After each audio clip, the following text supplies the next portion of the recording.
बिस्मिल्लाहिर्रहमानिर्रहीम। अस्सलाम वालेकुम नाज़रीन इकराम, मैं हूं मखदूम शहाबुद्दीन और आप देख रहे हैं मेरा फेसबुक और यूट्यूब चैनल। उम्मीद करता हूं आप सब लोग बखैर वाफियत होंगे और जहां भी होंगे अपने अहले खाना समेत खुश भी होंगे और महफूज भी। नाज़रीन इकराम, GHQ से army chief general Asim Munir का अहम तरीन पैगाम जारी हो चुका है। आर्मी चीफ की ये स्टेटमेंट बहुत अहम है, लेकिन वहीं दूसरी जानिब इमरान खान ने नया महाज खोलने का फैसला कर लिया है। बल्कि एक महाज नहीं, 3 नए महाज। इमरान खान साहब से उनकी जो लीडरशिप है पार्टी की, उसने मुलाकात की। पार्टी के अंदर बहुत सी तब्दीलियां होने जा रही हैं। पुराने दोस्त दोबारा मंजर आम पर आने जा रहे हैं। नई लीडरशिप एक मरतबा फिर इमर्ज होने वाली है और इस सब के अंदर बड़े बड़े चेंजेस तो हैं, लेकिन ये सारे चेंजेस एक ऐसे वक्त पे हैं जब मुक्तदरा के साथ इमरान खान साहब जो हैं, उनका जो आप कह लें कि इस वक्त मामला इंतहाई संगीन है, कशीदा है।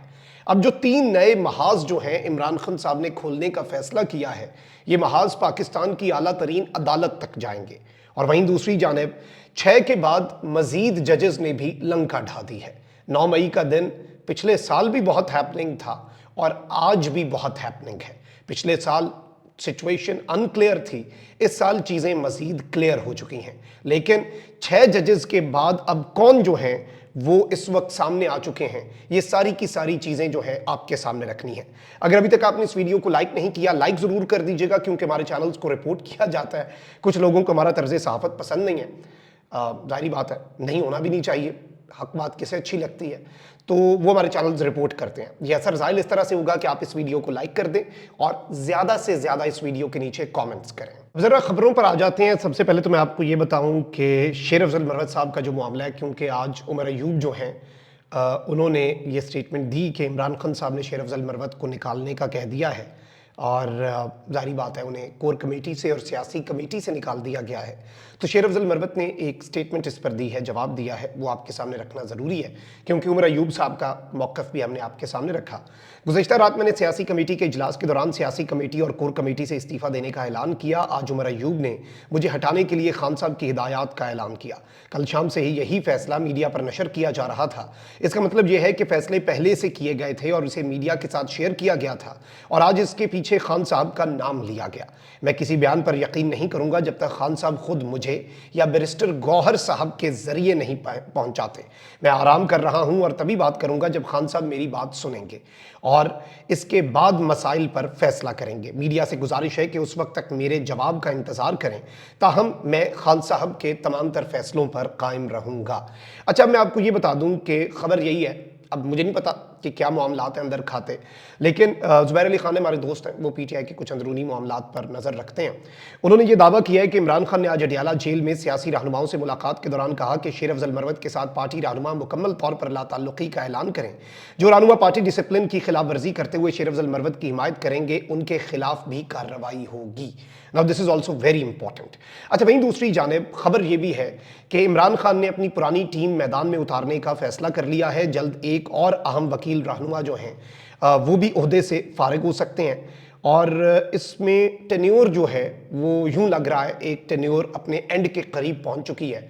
और अब इमरान खान साहब, चूंकि आर्मी चीफ ने बड़ी वाज़ेह स्टेटमेंट दी है और इस स्टेटमेंट के बाद पीछे कुछ रह नहीं गया, क्योंकि पहले DG ISPR की प्रेस कॉन्फ्रेंस, फिर आज ISPR का प्रेस रिलीज, लेकिन उससे भी ज्यादा इंपॉर्टेंट चूंकि these words are directly coming from the army chief, तो इसकी इंपॉर्टेंस थोड़ी ज्यादा बढ़ जाती है। लेकिन खान साहब का मौक़िफ़ जो है वो उससे भी ज्यादा इंपॉर्टेंट है और वो भी इस इक्वेशन में हम रखे बगैर इस इक्वेशन को कंप्लीट नहीं कर सकते, because there are 2 sides of the story और इसमें तो किसी को दूसरी राय नहीं है। अच्छा, वहीं दूसरी जानिब आज इस्लामाबाद के अंदर पकड़ धकड़ का सिलसिला आपके सामने है। क्या चीजें हुई?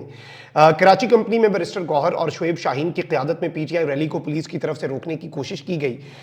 जो डंडे हैं वो भी बरसाए गए और बैरिस्टर गौहर जो हैं उन्हें गिरफ्तार करने की कोशिश भी की, जो कि PTI के कारकुनों ने शहर इक़्तिदार के अंदर इस्लामाबाद में नाकाम बनाई।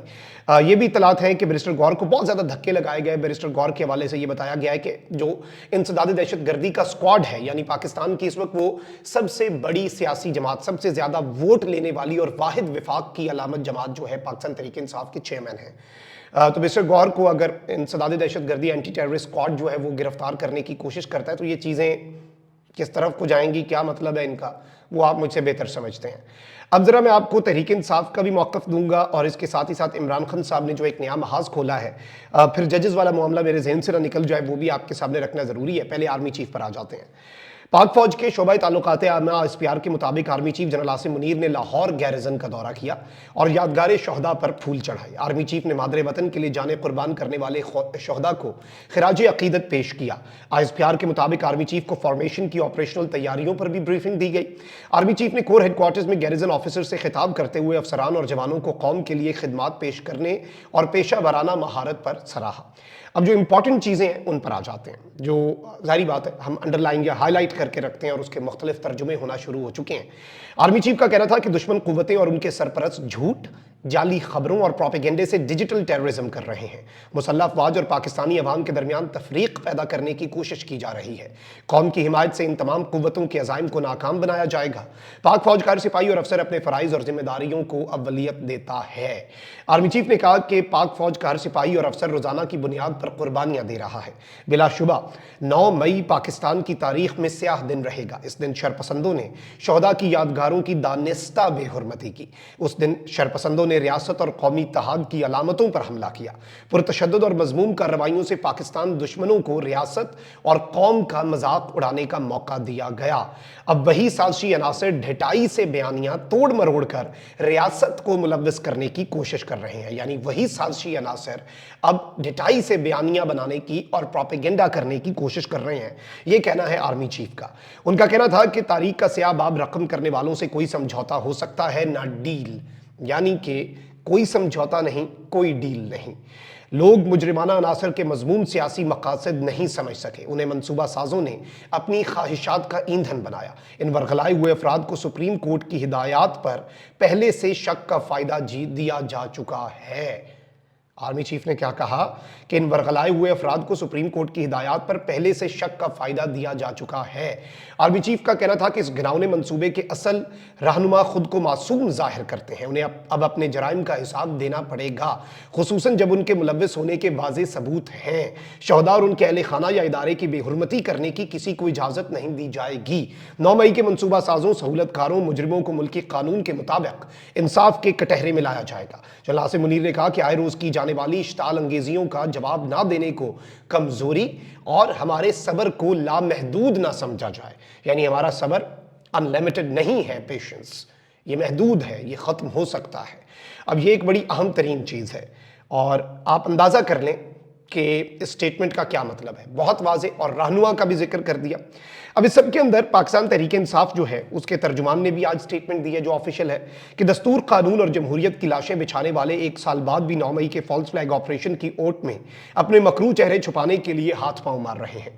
9 मई के फॉल्स फ्लैग ऑपरेशन के सारे हकीकी किरदार और इसके मुहर्रिकात आज कौम के सामने आया है, इनका मुहासबा बाकी है। 9 मई के इन्हीं हकीकी मुजरिमों की खाल बचाने के लिए दस्तूर की धज्जियां उड़ाकर 8 फरवरी को अवाम के मैंडेट पर खुला डाका डाला गया और इक़्तिदार चोरों के सपुर्द किया गया। 9 मई को अपनी आमरीयत के दबाम के एक वसीले के तौर पर 9 मई को इस्तेमाल करने वाले आज भी इस फॉल्स फ्लैग ऑपरेशन की आला सतही अदालती तहकीकात से गुरेजा हैं। अब ये एक बड़ी अहम तरीन चीज़ है और ये स्टेटमेंट बड़ी वाज़े है। लेकिन इमरान खान साहब ने आज जो मुलाकात हुई है अहम तरीन रहनुमाओं के साथ, उसमें कुछ असूली फैसले किए हैं। इमरान खान साहब ने 3 रिट पिटिशंस जो हैं वो सुप्रीम कोर्ट के सामने दायर करने का हुक्म दे दिया है। एक रिट पिटिशन जो है वो 9 मई के वाकयात की CCTV फुटेज अदालत के सामने लाई जाए, एक रिट पिटिशन ये होगी। दूसरी ये कि 9 मई को 16 PTI के शहीद कारकुनों के जिम्मेदारों से जवाब तलबी की जाए। तीसरी रिट पिटिशन ये होगी कि निगरान वजीर आजम अनवारुल हक काकड़ के फॉर्म 47 के हवाले से बयान पर उनको अदालत बुलाकर हकाइक कौम के सामने लाए। अब ये कंफर्म किया है रऊफ हसन जो कि मरकजी सेक्रेटरी इत्तलात हैं, तर्जुमान है पाकिस्तान तहरीक इंसाफ के और जो ऑथराइज्ड हैं पॉलिसी स्टेटमेंट्स देने के। अब यहाँ पर इन्होंने मजीद बातें भी की हैं रऊफ हसन साहब ने, खान साहब ने। ये 3 नए महाज खोलने का फैसला तो कर लिया है। 9 मई के हकीकी जिम्मेदार आज भी कौम से सब कुछ छुपा रहे हैं कि किसने इमरान खान की तज़हीक आमेज अगवा के मनाजिर कंट्रोल्ड मीडिया पर घंटों नशर करवाए। 9 मई के फॉल्स फ्लैग ऑपरेशन के हकीकी मनसूबा साज 1 साल बाद भी कौम को नहीं बता रहे। इमरान खान को अगवा करते ही किसके हुक्म पर हाईकोर्ट की सीसीटीवी फुटेज चोरी हुई। 9 मई के मुजरिम कौम को यह भी नहीं बता रहे कि इमरान खान को अगवा करवाते ही किसके हुक्म पर लाहौर में कोर कमांडर हाउस और मुल्का इलाकों की सिक्योरिटी पर मामूर सैकड़ों फौजी, नीम फौजी और पुलिस एहलकारों को हटा दिया गया। 9 मई के असल मुजरिम आज भी कौम को नहीं बता रहे कि किसके कहने पर निहत्ते पुरअमन शहरियों को गोलियां मारी गईं और दर्जनों बेगुनाह पाकिस्तानी जख्मी, अपाहिज और शहीद किए गए। अब तर्जुमान तहरीक इंसाफ ने इससे क्लियर स्टेटमेंट जो है वो दे नहीं सकते थे। अच्छा, वहीं दूसरी जानिब आपको पता है कि 6 इस्लामाबाद हाईकोर्ट के जज साहिबान तो डट चुके हैं, लेकिन वहीं दूसरी जानिब लाहौर हाईकोर्ट जो है वो भी डट चुकी है। अब जो इलेक्शंस के नताइज के ऊपर ट्रिब्यूनल्स बनते हैं, इस्लामाबाद हाई कोर्ट के ट्रिब्यूनल बने, उन्होंने इस्लामाबाद के जो हल्के हैं उनका रिकॉर्ड मांग लिया है और इन्हें पता है कि मखसूस नशिस्तें तो जा रही हैं, जो फॉर्म 47 वाली भी मैक्सिमम नशिस्तें वो भी जा सकती हैं। अब सारी मेन नशिस्तें और मेन एतराज़ात पंजाब में है। लाहौर हाई कोर्ट के चीफ जस्टिस ने जजेस को नामजद किया कि ये ट्रिब्यूनल्स के लिए हैं। इलेक्शन कमीशन उन्हें नोटिफाई नहीं कर रहा। मुझे तो ये लगता है कि chief justice Lahore high court को जल्द अज जल्द इस सब के ऊपर अपना काम शुरू कर देना चाहिए। अच्छा, वहीं दूसरी जानिब ये भी बताया जा रहा है कि जज साहब जो हैं उनके हवाले से ये खबर भी आ रही है कि उन्होंने इंसदाद दहशत गर्दी के गालिबन जज हैं, उनकी तैनाती की बात कही है 5 जजेस के, और वो भी उसमें भी रोड़े अटकाए जा रहे हैं, यानी इनके लिए कुछ मुश्किलात जो है वो लाई जा रही हैं। इसमें एक वजह ये भी बताई जा रही है कि जिस तरह से सुप्रीम कोर्ट में सारी अदालतों ने अपना अपना मौक़िफ़ पेश किया, तो जो लाहौर हाई कोर्ट है उसने भी बहुत सख्त तरीन मौक़िफ़ जो है वो अपना अपनाया, लाहौर हाई कोर्ट की फुल कोर्ट ने। और अब एक और चीफ जस्टिस जो है वो भी डट चुके हैं इस सिस्टम के आगे।